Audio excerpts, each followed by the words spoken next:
La viuda de Montiel. Cuando murió don José Montiel, todo el mundo se sintió vengado, menos su viuda.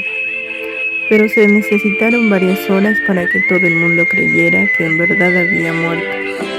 Muchos lo seguían poniendo en duda después de ver el cadáver en cámara ardiente, embutido con almohadas y sábanas de lino dentro de una caja amarilla ya bombada como un melón. Estaba muy bien afeitado, vestido de blanco y con botas de charol, y tenía tan buen semblante que nunca pareció tan vivo como entonces. Él era el mismo don Chepe Montiel de los domingos, oyendo misa de 8, solo que en lugar de la fusta tenía un crucifijo entre las manos.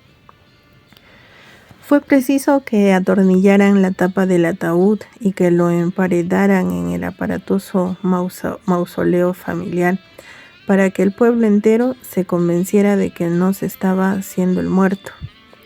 Después del entierro, lo único que a todos pareció increíble, menos a su viuda, fue que José Montiel hubiera muerto de muerte natural, mientras todo el mundo esperaba que lo acribillaran por la espalda en una emboscada. Su viuda estaba segura de verlo morir de viejo en su cama, confesado y sin agonía, como un santo moderno. Se equivocó apenas en algunos detalles. José Montiel murió en su hamaca un miércoles a las 2 de la tarde, a consecuencia de la rabieta que el médico le había prohibido.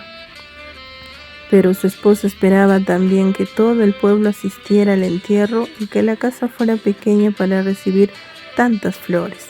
Sin embargo, solo asistieron sus copartidarios y las congregaciones religiosas, y no se recibieron más coronas que las de la administración municipal.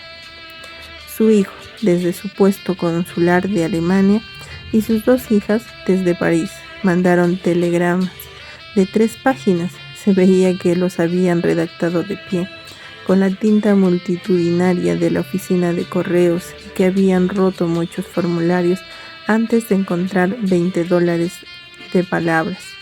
Ninguno prometía regresar aquella noche a los 62 años, mientras lloraba contra la almohada en que recostó la cabeza el hombre que la había hecho feliz.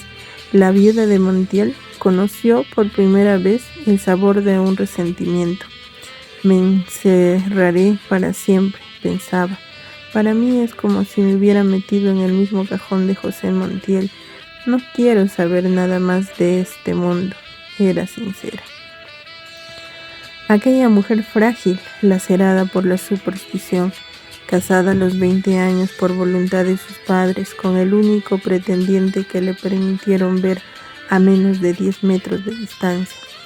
No había estado nunca en contacto directo con la realidad.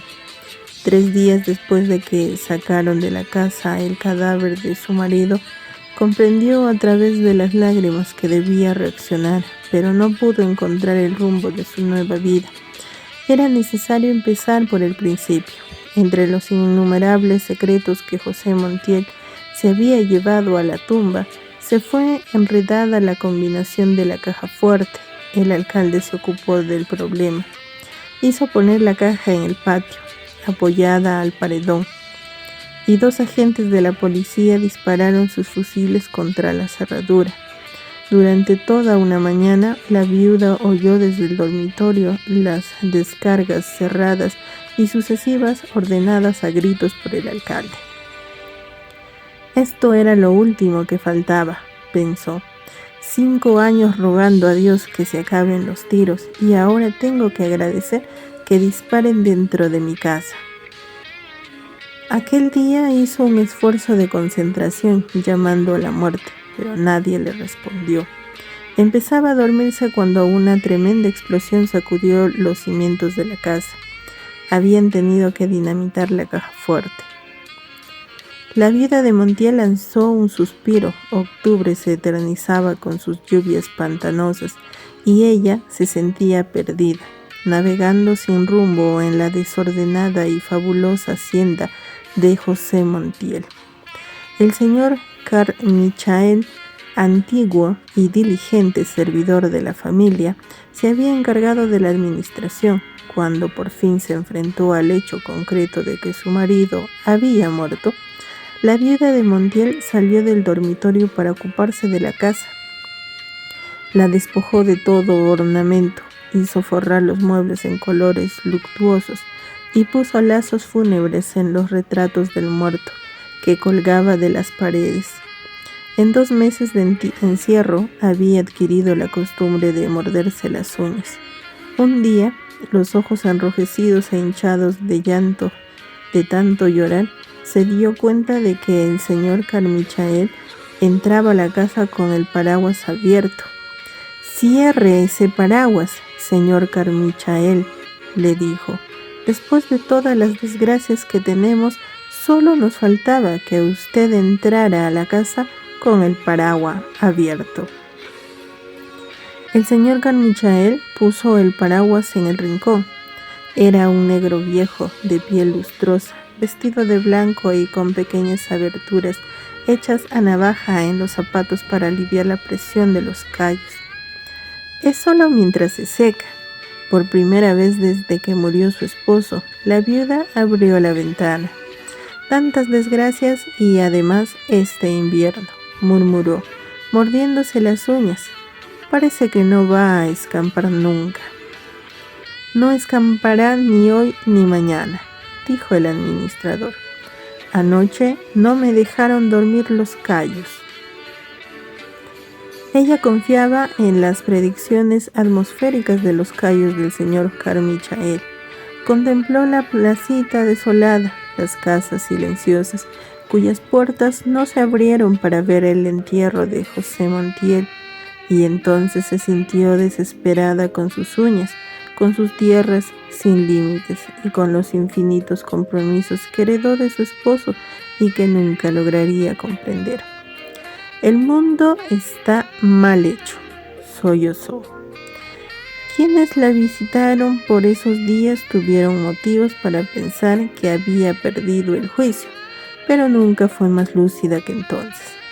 Desde entonces, antes de que empezara la matanza política, ella pasaba las lúgubres mañanas de octubre frente a la ventana de su cuarto, compadeciendo a los muertos y pensando que si Dios no hubiera descansado el domingo, habría tenido tiempo para terminar el mundo. Ha debido aprovechar ese día para que no le quedaran tantas cosas mal hechas, decía. Al fin y al cabo, le quedaba toda la eternidad para descansar. La única diferencia después de la muerte de su esposo era que entonces tenía un motivo concreto para concebir pensamientos. Así, mientras la viuda de Montiel se consumía en la desesperación, el señor Carmichael trataba de impedir el naufragio. Las cosas no marchaban bien. Libre de la amenaza de José Montiel, que monopolizaba el comercio local por el terror, el pueblo tomaba represalias, en espera de clientes que no llegaron. La leche se cortó en los cántaros, amontonados en el patio, y se fermentó la miel en sus cueros, y el queso engordó gusanos en los oscuros armarios del depósito.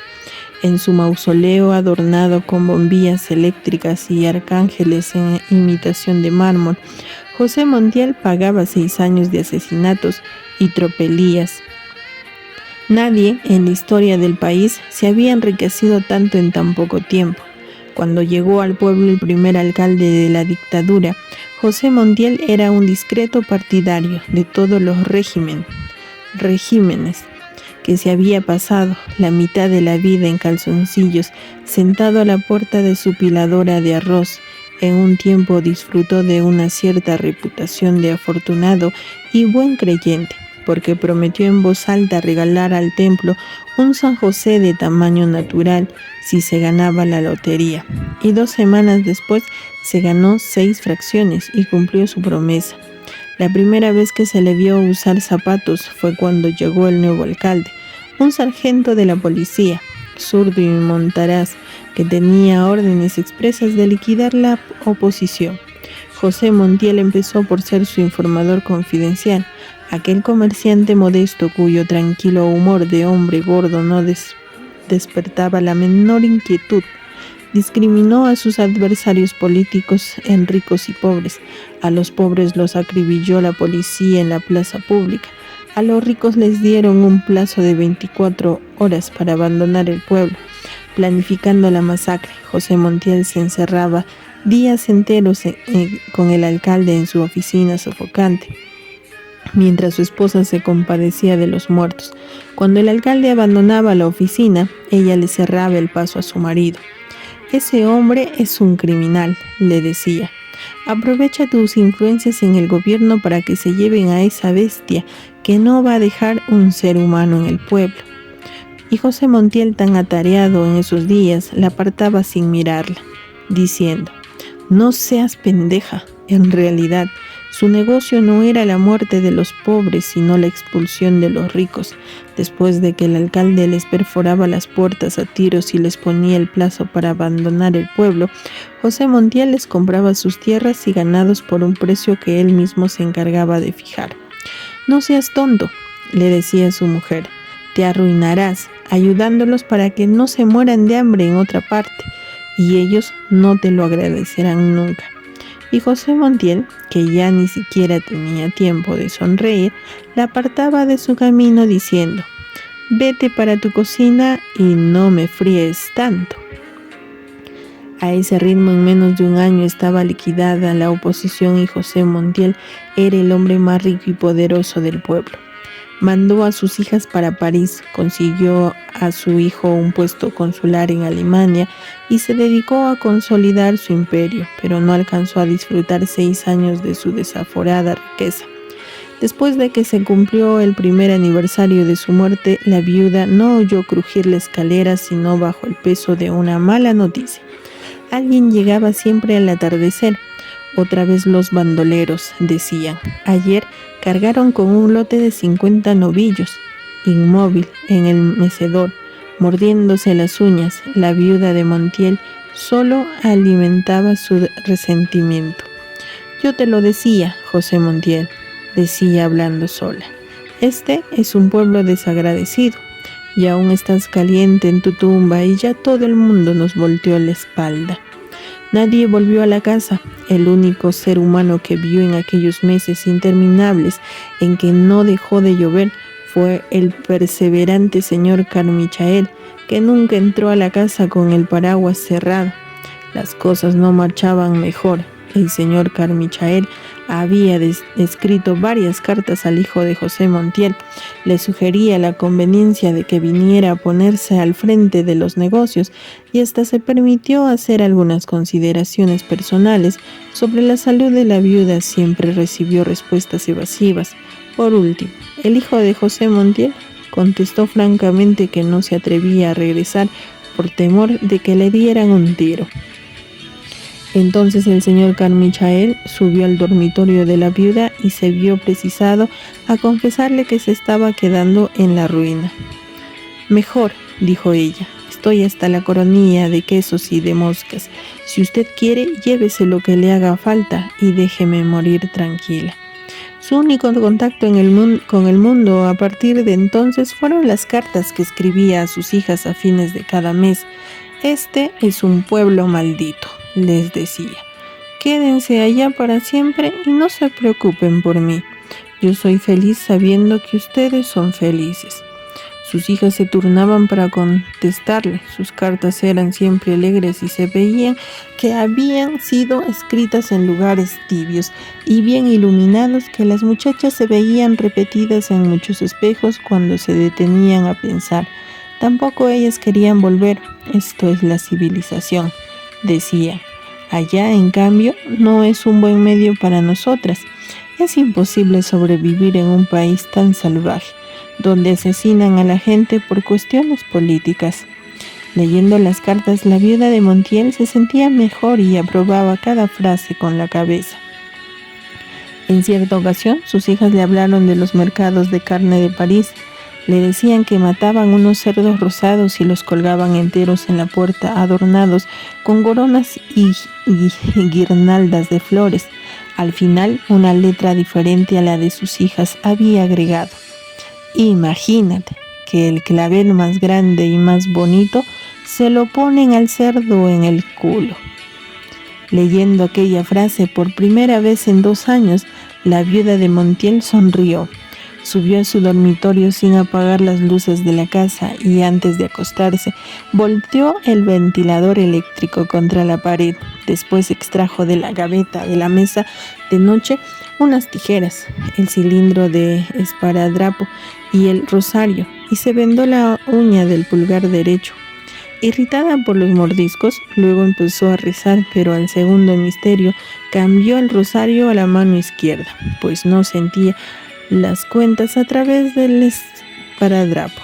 Por un momento oyó la trepitación de los truenos remotos, luego se quedó dormida con la cabeza doblada en el pecho.